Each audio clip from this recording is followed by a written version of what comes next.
I have had the weapon for 1 hour, and if anything happens to her, I will delete everyone on this ring and then myself. I swear to God if you— I really can't wait to see what happens in the Infinite campaign, but until I get my hands on it, there's another science fiction series I want. So about that. Our story begins with Chief fighting a group of ex-Covenant called the Banished, led by a brute by the name of Atriox, who handily beats Chief senseless before dropping him in the void of space. Kind of a dick move, but okay. Chief is scooped up and revived 6 months later by a stranded pilot called Echo 216, who has had nothing but a recording of his wife and child for company this whole time. Immediately jumping back into the fight despite Echo's protests, Chief destroys a nearby Banished ship and takes them back to Zeta Halo to retrieve the weapon, who is not Cortana, even though she kind of is, just a younger version of her whose entire reason for existing was to trap and destroy the actual Cortana. But we'll see what actually happened later, won't we? Clearing the way for Echo to land, Chief sets about rescuing soldiers, taking territory, and eliminating special targets in a way that reminds me immediately of Far Cry, which I haven't decided how I feel about yet. It works for the premise since the UNSC is scattered all over the ring and you need to gain ground and get them organized, which could have been done in a linear way, but I can't deny that I've had fun. This is definitely the most fun, gameplay-wise, I've had in any of the Halo games. They nailed that aspect wonderfully. You know, barring the occasional glitch when the thruster of a Banished ship decided to detach itself and hover on the spot until Chief and a bunch of Marines he rescued put it out of its misery. I think we're clear, but keep those eyes up. Anyway, the story. After recovering the weapon, Chief experiences some flashbacks? Hallucinations? Of his past, notably of Halsey and children, and with all the epic badassery the games portray Master Chief with, showing him in the light of a larger-than-life, unstoppable superhuman hero that defends humanity with unwavering devotion, it's easy to forget for a second that he is in fact a child soldier who was kidnapped and brainwashed into being what he is now. Fighting his way out, there's a weird moment where the weapon notes that the Banished smell bad because the sensors in Chief's armor tell her so, and comments that Chief himself smells fine, which— he's been in this space-age thermos for like 6 months at minimum, just floating in space, so unless the inside of his suit is constantly scrubbing his very biologically active body, he must be— you know what? No, let's not think about it too much. On the way out, they find a Silex, one of the Forerunner storage devices used to preserve various species for reseeding the galaxy with life, but unlike the others, this one is open and has a yellow emblem instead of blue, which I'm sure won't be a problem later. We learn that in intervening months, Atriox died and was replaced by an older, wheezing brute called Escharum, and this off-screen development is repeated enough times for it to become incredibly suspicious, but I'm sure we shouldn't think too deeply about it, it's fine. Escharum tells his creepy assassin boy to stalk Chief's Insta and learn everything he can. During one particular excursion to a torture tower, Chief murderizes the Fatu into his job elite in charge and finds Spartan Griffin, but it is too late to save him. We travel to a dig site and uncover that the Banished have somehow managed to rig a mining laser to cut through the Halo's supposedly indestructible alloy. After disabling the laser and fighting another Banished champion called Bassus, the weapon also discovers that it wasn't the Banished who upgraded their laser, but a third party capable of improving upon Forerunner technology. So that's concerning, and probably nothing to do with the open Silex. Moving on, Chief descends into the mine to find a distressed monitor called Despondent Pyre, under attack from unknown creatures. Chasing after her, we overhear her trying to resist someone called the Harbinger, talking about something called the Endless and how they can never return. We eventually find Despondent Pyre disassembled and witness a past conversation between her and Cortana. What I want. Alas, I do, Cortana, and my mind has not been changed. This installation's weapons may be yours, but its secrets are not. It's protected, the containment facility in particular. Containment? The Flood? Why would I— You and I both know that there are worse things than the Flood within this ring. The Harbinger is nowhere to be found, and Chief fights his way through an obscene amount of flying octopus monkeys to escape. He encounters the Harbinger herself, who has what remains of Despondent Pyre, her encephalon, which I had to look up the definition of, but in short, it's what will let her start the Reformation and rebuild the ring, so it's bad.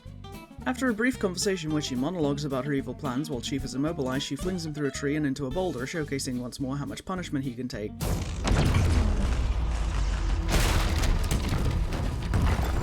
The weapon worries he could have died because she was too slow to unlock his armor, and Chief reassures her that she saved them both. Moving on to investigate an ominous spire, Chief fights two very wormy boys and eats himself up a grav lift. Inside, he meets a sub-monitor called Adjutant Resolution and learns that the spire is meant to help repair the ring, which we are not about, but Resolution very much is, so we disassemble him. Or so we think.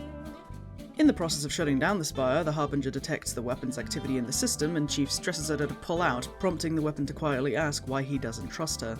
There's no time for an emotional conversation, however, as the spire begins to shut down, prompting an escape that involves throwing himself off the spire and into Echo's Pelican.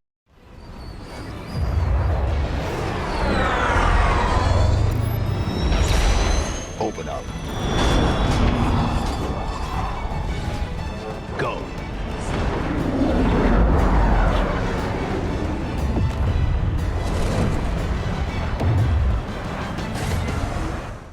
They're shot down, and Echo has a moment of completely understandable stress and exasperation with everything, and Chief calms him down by assuring that they'll look for a ship together that can take them home after he deals with the AA guns.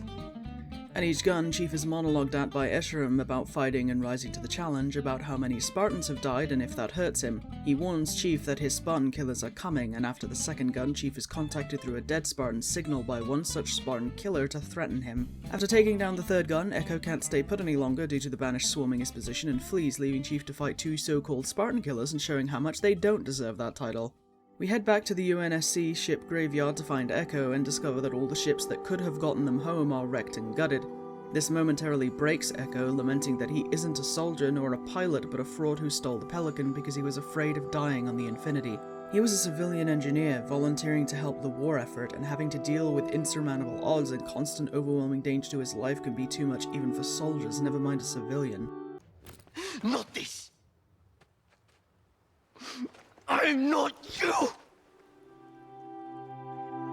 Chief reassures him that making mistakes is what makes them human, and Echo despondently asks when his chief ever failed, to which he responds, I should have protected Cortana. Stopped everything from going wrong. I failed her. I will not fail you. Feeling understood, Echo gets to his feet and resolves to see this through to the end. We cut to a scene with Escharum and Harbinger discussing the protection of the primary spire, and there's obvious friction between them over what to do about Chief. Harbinger comments that something is helping him, something highly intelligent but vulnerable, and Escharum wonders if it's something they can exploit. Harbinger leaves, and Escharum almost coughs up a lung before ordering his creepy assassin boy to bring Chief in alive because stalking his Insta is not enough now.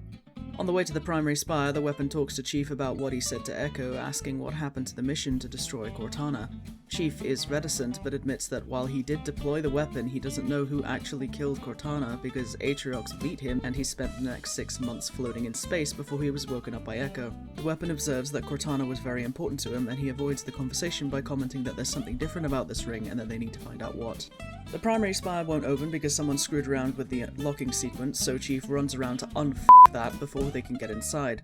While doing that, we learn of the Zalanin from recordings of Despondent Pyre, a species the Forerunners experimented on to test how much they could endure, because something that can survive the Halo Ring's firing means something that can feed the Flood. On the second to last beacon, the weapon encounters resistance and is scanned by a mysterious something, obviously the Harbinger, and on the last beacon, as the weapon is finishing, Chief sets up the deletion protocol while her back is turned. Oh, don't do it. Moving on, Chief descends into the primary spire, beneath which is a place called the Nexus. In the heart of the Nexus, the weapon comments on the grandeur of the technological achievement it represents, only for Chief to coldly remark that all he sees is a problem. The weapon plaintively asks what it will take for him to trust her, and Chief almost cracks, but refocuses on the mission. Chief retrieves a bunch of power seeds to get the Nexus online, all the while hearing not just memories of Cortana, but other people connected to her, culminating in a recording of Cortana's last moment as herself at the end of Halo 4. While it's been obvious in the way Chief behaves around the subject, he explicitly admits that he blames himself for not being able to save her. The weapon sets about shutting the Nexus down after reassurances from Chief that he'll take care of her if something goes wrong. Only when she's snatched by the Harbinger, Chief activates the deletion protocol. Sir, what did I say about doing it? Thankfully, the weapon survives and takes the Encephalon away from Harbinger because she's an infiltration program and that's what they do, angrily sending Chief on his way up a grav lift.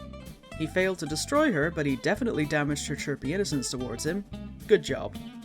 On his way out, the weapon remains understandably upset, and even Echo gets a chance to roast him a little because what the fuck, Chief, she's been nothing but helpful. Like, yes, she was created to die, and she said so at the very beginning, but that was supposed to be at the end of her service, not from being stabbed in the back immediately after being told that she would be protected. At the top of the spire, she asks again why Chief can't trust her, and he slips, calling her Cortana in a moment of frustrated pain. I trusted you. Why can't you do the same? You don't understand. Try me. Cortana, He's gone. Dead. All that's left are echoes, and sooner or later they'll be gone too. will they? Are you two alive? All these spiders... Echo arrives to pick them up, but the weapon refuses to go with Chief, understandably unwilling to trust that he'll actually take care of her. However, her kind and helpful nature overrules that as creepy assassin boy shows up on Echo's ship and takes him captive. In a mad rush, the weapon opens a portal, yeeting her and Chief after him.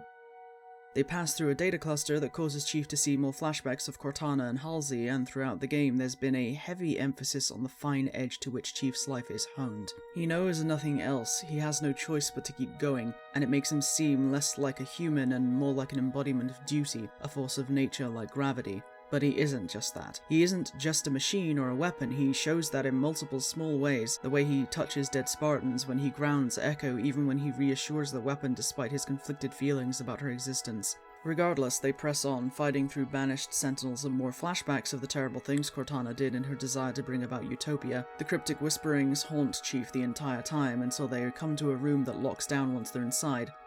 Plugging the weapon into the only available console, we witness another flashback where Cortana destroys the homeworld of Atriox and the Banished when he refuses to bend the knee. The motion of clicking her fingers to do so triggers recognition in the weapon, who realizes with a flood of horror that she isn't just any AI, but an exact copy of Cortana with all the compromising information stripped out. Or, as Chief puts it, You're her. If we'd never met.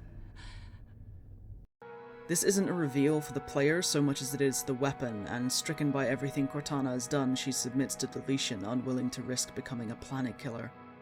Chief refuses to do this, and when she asks how he can trust her, he tells her that he doesn't, but that he wants to. They set out to rescue Echo, storming a place called the House of Reckoning and fighting through an immense amount of bullshit to kill creepy assassin boy, Escharum, and save Echo. Unfortunately for all of them, the Harbinger still needs to be dealt with. On the way to the Silent Auditorium, the weapon has a revelation and remembers that the name is wrong, and this is where she locked Cortana down. This is where Cortana died. I'm sure things won't get emotional or cryptic here at all. Landing, Chief fights through banished forces, witnessing more pieces of the past as Cortana is shown conversing with Atriox, their positions of power reversed with each flashback until it's revealed that Cortana was the one who broke the ring and stopped the weapon's initial deletion.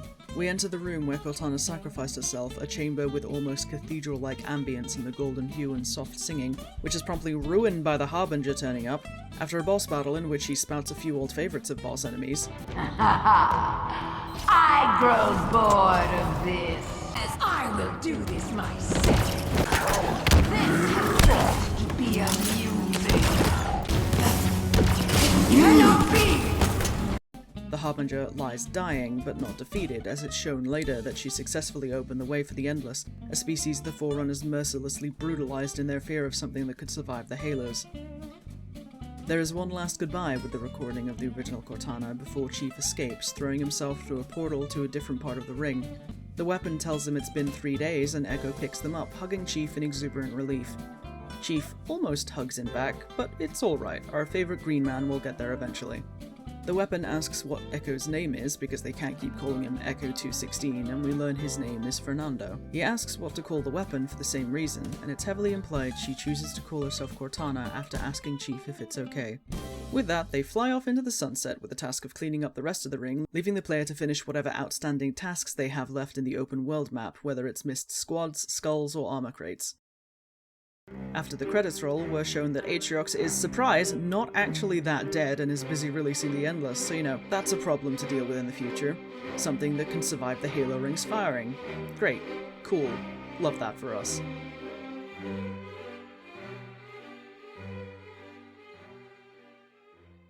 I had a lot of fun with this one. It has the best gameplay of any Halo game hands down, and its writing was really good. Halo 2 is my favourite of the previous games, where pretty much all the others kind of fell flat, save for parts of Halo 4. Infinite, in comparison, worked really well for me on all counts, and I'm eager to see what happens next. In the meantime, I'll continue getting slaughtered in multiplayer as God intended. If you enjoyed this video, don't forget to drop a like and maybe even subscribe if you're feeling spicy.